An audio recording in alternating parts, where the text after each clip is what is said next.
Khoa bun 10 రూపాయలంట. ఎట్లున్నారా ఈ khoa bun? Yeah ఖిజీర్ అల్లా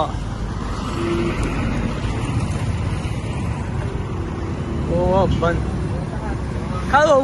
10 రూపాయలకి ఏమొస్తాయి? ఈ రోజు ఏం రాటగా 10 రూపాయలకి. మీ పబ్లిసిటీ అవుతుంది సేల్. ఇదేంటి ఇది? చూపి. కోవా ఏదో చేస్తారు అది. నిజంగా 10 రూపాయలకి ఏమొస్తాయి చెప్పువా? ఇదేంటి ఇది? 10 రూపాయలకి ఏమొస్తుంది? 10 రూపాయలు క్వాలిటీ రాదు కదా. మీకు లాభం రాదు కాదు. మీకు లాభం రావాలంటే క్వాలిటీ తగ్గియాలి. క్వాలిటీ తగ్గితే ప్రజల ఆరోగ్యాలు ఖరాబ్ అవుతాయి. ఏమైనా వస్తుంది ఈ రోజులో 10 రూపాయలకి ఏమైనా వస్తుందా? నీ పేరు భాషనా? భాషనా? భాష కాదు. ఈ రోజుల్లో ఏమైనా వస్తుందా 10 రూపాయలకి?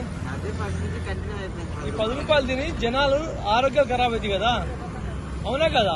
ఇప్పుడు ఇది ఫుడ్ కంట్రోల్ పంపిద్దాం మనం. నేను 10 రూపాయలు పెట్టి తీసుకుంటా. ఫుడ్ కంట్రోల్ అథారిటీ ఆఫ్ వాళ్ళకి శాంపిల్ పంపిస్తా ఇన్స్పెక్టర్కి. ఏమన్నా తేడా వస్తే నువ్వు బాధ్యుడేనా?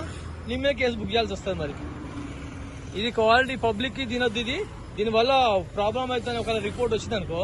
నేను ఇప్పుడు నీ వీడియో తీస్తున్నా.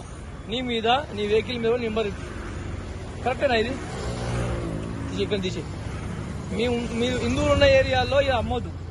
అర్థమైందా? ఇది లఫుడ్ పని. మీ వాళ్ళు ఉన్న కాడ అమ్ముకో. తీసేయి. ముస్లిమ్స్ ఉన్న కాడ అమ్ముకో. మా హిందువుల దగ్గర ఇట్లాంటి చేయొద్దు. నీ నెంబర్ తీసిన బండి నెంబరు, ఈ ఫోటోలు అన్ని పడ్డాయి. ఇక్కడ మీరు బండి ఆపితే నేను కేసు ఫైల్ చేపిస్తా. ఇది ఆన్లైన్లో ఇప్పుడే కొట్టేస్తాను నేను కంప్లైంట్. తీసేయి కానీ తీసేయి. ఏమొస్తున్నావా 10 రూపాయలు? సంఖ నాకపోతారు. హాస్పిటల్లో కిడ్నీలు ముడ్డ ఊడ్చిపోతాయి. కిడ్నీలు, లీవర్లు, గుండెపోట్లు వస్తున్నాయి. ఎందుకు వస్తున్నాయి?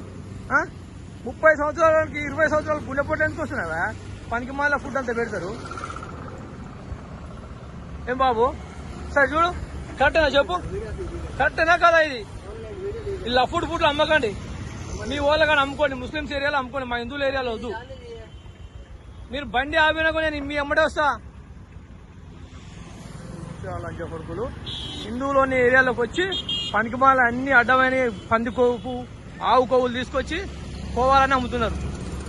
వచ్చేది హిందువులు. వాళ్ళు మంచిగా ఉంటారు అమ్మినోడు ముస్లిమ్స్.